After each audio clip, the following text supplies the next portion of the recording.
dengan membudidayakan lo punya pengikut banyak, lo bisa membantu orang-orang yang sebenarnya kelihatan tersulit banget untuk ngelewatin hari-harinya atau nggak mampu untuk ngejalanin kehidupannya dia.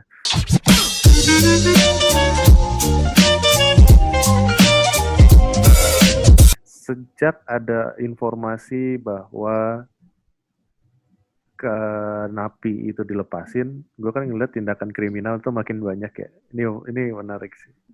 Tindakan kriminal tuh makin banyak. Terus kemarin gue sempat ngeliat satu video yang orang ngejambret, terus yang dijambretnya ini jatuh, yang ngejambret ditabrak sama mobil Innova sampai mental. Dua. Lu udah pada lihat videonya kan? Yeah. Yeah. Karma is a bitch. Karma is a bitch, bro. Nah, gue pengen tahu deh, opini lu semua tuh masalah kriminal sama masalah si maling ini kayak gimana?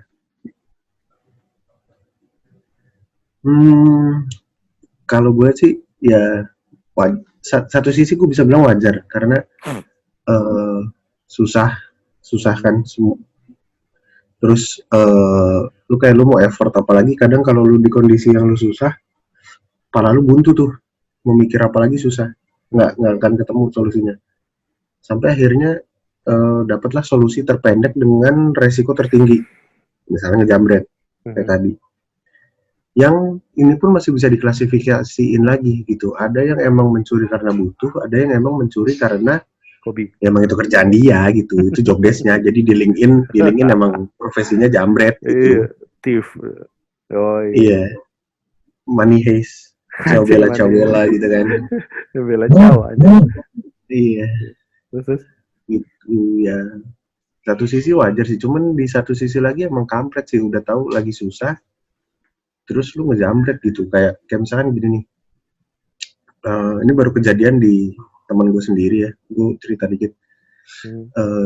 Dia baru kena PHK karena corona ini. Baru kena PHK. Terus dia untuk bertahan hidup, dia punya kemampuan untuk bikin kopi susu kayak ini nih. Kayak ya kopi susu gitulah yang biasa kita minum gitu. Satu hari dia lagi ngedrop dagangannya. Motornya ditaruh. Gitu kan, dia bawa motornya taruh, dia lagi naruh dagangan, mau dititipin, terus motornya dijambret pak sama orang. Dijambret gitu. Lu kebayang nggak? Motornya gone, vanish, abrakadabra. Gila men. Dia nganter di parkiran hilang gitu Cak? Nggak ditaruh di parkiran, jadi dia naruh di pinggir jalan sih emang. Pinggir jalan kan. Ya, cuman ya balik lagi sih ya. Kalau di satu sisi kita bisa bilang itu takdir gitu, cuma di sisi lain, ya busuk sih situasi kayak gini gitu. Iya, dan nggak ada kayak terus kayak dari pemerintahnya sendiri nggak ada solusi apa-apa gitu. Cuman menghimbau. Setahu gue nggak tahu sih kalau emang dari pemerintah udah ada solusi ya. Cuma pemerintah tuh menghimbau untuk selalu lebih waspada gitu. Kalau untuk waspada ya emang kita nggak butuh pemerintah sih, kita pasti waspada gitu kan. Mau ada kejadian apa-apa ya kita pasti waspada untuk diri kita sendiri gitu. Terus di sisi lain ada kebijakan yang ngelepasin napi-napi, dan beberapa dari napi itu yang gue tahu ya, gue nggak tahu deh kalau semua yang dilepasin itu balik lagi ngelakuin kriminal atau enggak, tapi beberapa yang gue tahu itu kembali melakukan tindak kriminal. Jadi sebetulnya gue nggak paham solusi ngelepasin napi itu berangkat dari mana ya. Berangkat dari mana, karena gue nggak tahu, gue nggak bisa beropini ke sana. Mungkin ada hal bagusnya, mungkin. Tapi yang gue lihat sih lebih banyak nggak bagusnya sih gitu. Jadi atau emang itu adalah hal yang disengaja untuk membuat orang jadi nggak meninggalkan rumah. Kalau misalnya membuat orang untuk tidak meninggalkan rumah, itu gue sedikit gak agree. Kenapa? Karena kalau misalnya tingkat kejahatan tinggi nih, kejahatan itu kan kejadiannya bisa di mana aja ya. Lu bisa di luar Iya. rumah, bisa di dalam rumah, bener gak? Ketika di dalam rumah, jadinya money heist. Terus jadinya dirampok lah di dalam rumah, bener gak perampokan? Intinya dua hal ini masih tetap bisa terjadi gitu. Apapun kondisinya, ini dua hal pasti akan kejadian.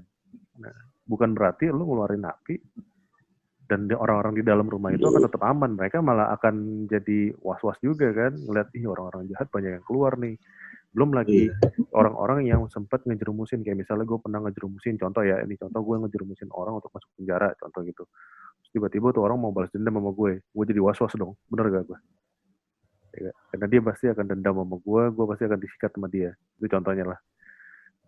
Menurut gue sih gak akan ada yang aman dengan kondisi yang kayak gini. Dan ditambah, untuk kondisi yang temen lo, I feel sorry for your friend lah, Cak, ya. Gue beneran ngerasain kondisi kayak gitu tuh emang tai banget. Dan kalau dari opini gue pribadi, ini kita ada di tiga kondisi yang sangat tidak mengenakan nih. Pertama, itu adalah kondisi ini lagi COVID. Itu yang bikin kita sebenarnya kehilangan beberapa persen dari income-nya kita. Kedua, kita ngomongin ini lagi bulan puasa. Ya, lagi bulan puasa, dan kemungkinan orang-orang juga pasti mikir gimana caranya gue bisa dapat THR, ya nggak sih, gue bisa dapat reward untuk di bulan puasa ini biar bisa lebaran lah, gampangnya gitu. Dan yang ketiga tadi balik lagi, hobi. Gimana caranya gue bisa ngasilin banyak duit dalam waktu singkat dan orang-orang lagi pada mudik. Mereka mikir masih pada mudik coy, padahal dia sebenarnya nggak mudik. Nah, jadi dari tiga faktor ini sebenarnya yang bikin kayak orang-orang jahat itu kayak punya kekuatan lebih sih, men. Yang tadinya mereka cuma skill 1 nih, tiba-tiba skillnya naik 3 skill sih, naik level 3. Lu setuju gak sama statement gue kayak gitu? Karena yang gue tahu ya, gue dulu pernah dikontrakan itu setiap lebaran tuh pasti ada aja malingnya. Dan itu kalau misalnya nggak mau lebaran itu nggak akan ada maling sih. Tapi pas mau lebaran pasti ada aja malingnya dan dapat barangnya. Memanfaatkan situasi ya. Malingnya malingnya nggak dapat gitu. Itu situasi itu dapat banget. Gitu. Dari lo ada opini nggak, Pak? Kayaknya udah pernah dibahas dikit deh pasti. Yang sebelumnya kan yang dia ngerampok pintu tol, yang maling motor, terus ngaku-ngaku ODP gitu. Ya kita balik lagi ke kata Bung Napi kan. Waspada lah. Cuman kan mereka melakukan kejahatan karena ada kesempatan. Itu hal pertama gitu. Kesempatan contoh nih temannya Eca karena motornya di pinggir jalan. Kok kesempatan yang motor. Itu pinggir jalan. Nah, yang kedua kepepet sih, mau kepepet sebenarnya kayak ketika napi keluar kan mereka mau ngapain? Ketika di sini kan nggak ada apa ya, nggak ada pengaturan yang cukup jelas menurut gue gitu. Beda ya kalau di US kan misalnya lu punya criminal record, lu ada kantor yang terima atau lu jadi kerja sosial dan segala macam, lu digaji sama negara tapi gitu. Kalau di sini kan nggak ada, maksudnya di sini ketika lu membuat sebuah keputusan kayak ngelepasin napi, cuman gue nggak tahu mereka mikir resikonya apa enggak sih gitu ketika lu melepaskan kriminal balik ke masyarakat. Mereka punya apa? Mereka punya modal apa ketika mereka keluar? Dan lu mengeluarkannya dengan jumlah yang masif. Ada yang tahu nggak sih berapa total yang dikeluarkan itu? Gue penasaran deh. Gue nggak tahu. Ratusan ribu ya? Atau berapa? Gue nggak tahu sih berapa yang dikeluarin, cuman yang gue tahu dari beberapa yang dikeluarin itu yaitu balik lagi melakukan tindak kriminal. Dan bener yang tadi Mas Boy bilang gitu, mereka bisa apa? Lu ngeluarin terus kayak ya udah lu dilepas aja gitu. Mungkin di satu sisi emang ada sisi yang memantau gitu. Ada yang mantau nih orang balik lagi ngelakuin tindak kriminal apa enggak gitu, ada yang mantau. Tapi kan sebenarnya solusinya poinnya bukan di bagian ada yang mantau nih orang bertindak kriminal lagi apa enggak. Poinnya harusnya ketika dia dikeluarin, apa yang bisa dilakukan untuk membuat dia lebih baik dan nggak balik lagi ke penjara gitu. Harusnya kayak ada yang Mas Bay tadi pembatas bilang gitu ya. Iya, kayak misalkan lu dikasih kerjaan kah, lu dikasih kegiatan gitu, mungkin kerja sosial yang digaji, atau mungkin bisa diangkat jadi PNS, atau mungkin bisa ditaruh jadi tentara di perbatasan, atau mungkin bisa dipakai untuk ngetes senjata gitu, ditembak nih, gue nggak tahu juga. Ngetes senjata. Bercanda. Nggak, maksud gue ya at least tuh kasih dia pegangan lah gitu. Atau misalkan lu ajarin, misalkan jualan online, lu cariin nih pengusaha-pengusaha buat dia jadi resellernya, diajarin bisnis, diajarin apa gitu. Jadi nggak melulu dilepasin, ya udah lepas gitu. Sama aja kayak inilah, cuy. Lu tau kan kayak misalkan burung apapun ya, lu pelihara terus nih di kandang, terus someday lu sadar, oh iya, burung itu tuh gak harusnya gua taruh kandang, dia tuh harusnya hidupnya bebas di langit gitu. Kan gak bisa serta-merta lu lepasin langsung lepas gitu. Atau hewan-hewan yang dari rehabilitasi terus tiba-tiba dilepasin langsung dilepas gitu, ya pasti gak bisa, karena dia terbiasa semuanya dikasih, semuanya ada di tempat itu gitu. Nah ketika lo harus bertahan hidup sendiri, ya mau gak mau insting yang main gitu. Nah ketika insting udah main, ya biasanya hasilnya gak akan disukai sih. Namanya insting untuk bertahan hidup ya, dia harus melakukan apapun untuk bertahan hidup, itu buruk sih. Gitu. Jadi maksud gue harusnya ketika dikeluarin, serta-merta juga dikasih kegiatan gitu sih.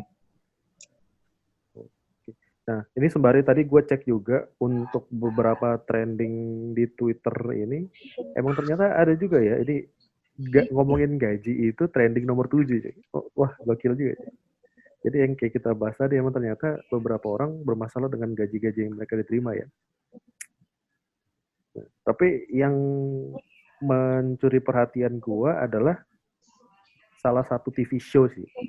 Ini yang ben gue tanya sama lu nih. Jadi kan gue suka nonton salah satu TV show di net ya. Ya, TV show kalau nggak salah Tuna Show namanya, yang Vincent sama Desta. Itu pas di awal Ramadan mereka tiba-tiba hilang nih. Iya. Tiba-tiba bungkus tuh. Iya. Kecewa gue. Wah itu kacau. Itu hiburan gue nonton televisi di atas jam 10. Di atas. Waktu itu di atas jam 10, sekarang di jam 8 ya. Dan jam 8 atau 9 gitu. Gue lupa jam berapa. Nah intinya itu salah satu acara yang bikin gue terhibur lah. Salah satu acara yang bikin gue terhibur. Tapi tiba-tiba hilang sih. Gue nggak ngerti ini kenapa dihilangkan kah? Dan kenapa mereka jadi pada move ke YouTube? Mereka akhirnya bikin show di YouTube sendiri cuy. Kalau lo lihat nih si Vincent sama Desta itu mereka. Ya Vincent Desta Show. Vincent Desta Show itu live setiap jam 9. Nah itu pasti live di situ. Nah, dari lo sendiri, lo ngeliat agak aneh nggak sih? Itu tiba-tiba acara TV show yang sebenarnya ini bukan nggak laku cuy, ini laku. Tiba-tiba hilang gitu aja. Apakah ini pertanda bahwa televisi mengalami dampak dari corona itu juga atau enggak? Kalau gue bilang sih itu kayaknya bukan karena corona sih. Tonight Show itu nggak tahu sih, ini analisa bego-begoan gue aja.